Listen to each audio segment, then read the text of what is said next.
ఏమంటే ఈ పవన్ కళ్యాణ్ గారి మీద ఈ నేషనల్ మీడియా ఎందుకో కక్ష కట్టిందండి.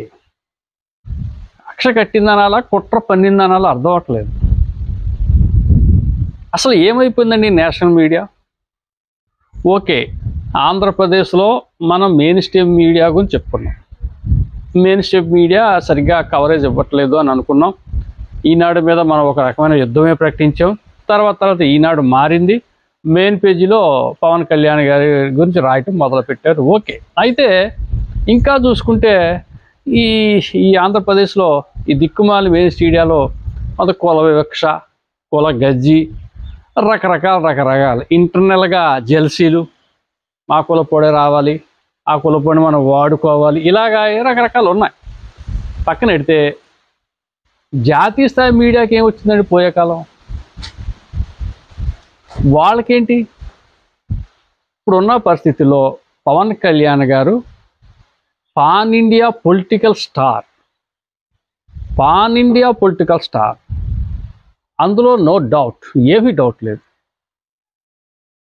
మహారాష్ట్ర అంటే మనకి ఏమాత్రం సరిహద్దు, కనీసం నీటి వాటాలు, ఇంకోటి ఎటువంటి సంబంధాలు లేనటువంటి భాష కాని భాష అనేటువంటి ఆ రాష్ట్రం వెళ్ళి అక్కడ ప్రచారం చేసి ఊహించని రీతిలో బీజేపీ నగ్గించి, ఆ తర్వాత అక్కడ షోలాపూర్ ఎమ్మెల్యే ఎవరైతే ఉన్నారో దేవేంద్ర రాజేష్, అతను ప్రత్యేకంగా హిందీలో పవన్ కళ్యాణ్ గురించి గొప్పగా మాట్లాడి మహారాష్ట్ర ముఖ్యమంత్రి ప్రమాణ స్వీకారోత్సవ కార్యక్రమానికి పవన్ కళ్యాణ్ గారిని చీఫ్ గెస్ట్గా తీసుకెళ్ళి అతిథి మర్యాదలు చేసి ఇతనికి కృతజ్ఞతలు ప్రకటించి, దీంతోపాటు భారతదేశం మొత్తం పవన్ కళ్యాణ్ వైపు చూసేలా చేసి ఇదంతా ఇతను చేసుకుంటూ వెళ్తే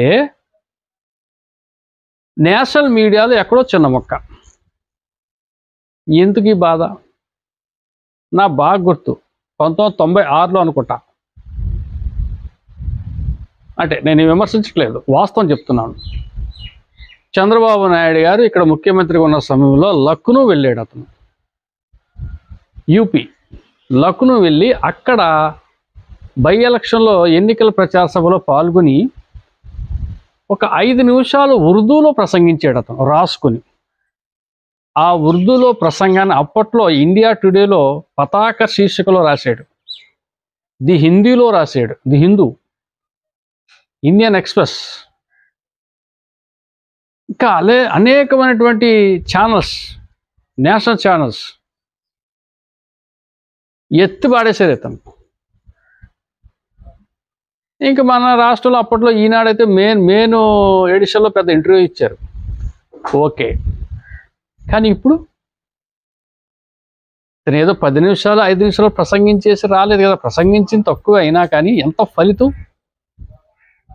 మహారాష్ట్రలో ఆ పార్టీకి ఊపు తీసుకొచ్చేసాడే, ఆంధ్ర రాష్ట్రంలో రాజకీయాల్లో కొత్త తరాన్ని తీసుకొచ్చాడే, కేంద్రం నుంచి నిధులు రాబట్టలో తనదంటూ ఒక ప్రత్యేక శైలిని తీసుకున్నాడే, జగన్ పరిపాలనలో మరి అభివృద్ధికి దూరం అయిపోయిన ఆంధ్రప్రదేశ్ని ఈ రోజున వెలుగులోకి తీసుకొచ్చాడే, ఆంధ్రప్రదేశ్ని ఒక బ్రాండ్ని పెంచుకుంటూ వెళ్తున్నాడు కదా.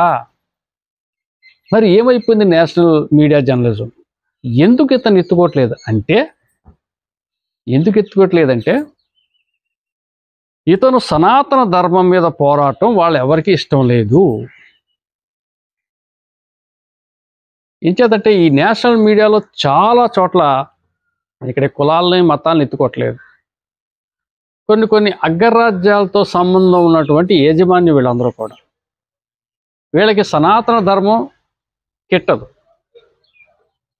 వీళ్ళ రకరకాల వేర్స్ వెళ్ళిపోతూ ఉంటారు. మరి ఇతను సనాతన ధర్మం మీద ఎప్పుడైతే పోరాడాడో, ఎప్పుడైతే హైక్ అవుతున్నాడో, ఎప్పుడైతే ప్రజల్లోకి హిందూ మతస్థులు హిందూ ధర్మాన్ని పరిరక్షణ కోసం ఈయన ఎప్పుడైతే ముందుకెళ్తున్నాడో నేషనల్ మీడియాకి అది కిట్టట్లేదు. ఇతను ఎదగటం ఓ ముక్కలు చెప్పండి వాళ్ళకి కిట్టట్లేదు. కానీ నేను చెప్తా ఉన్నాను, వాళ్ళు ఎంత కిట్టకపోయినా, వాళ్ళు ఎంత ఇతని గురించి నిర్లక్ష్యం వహించినా,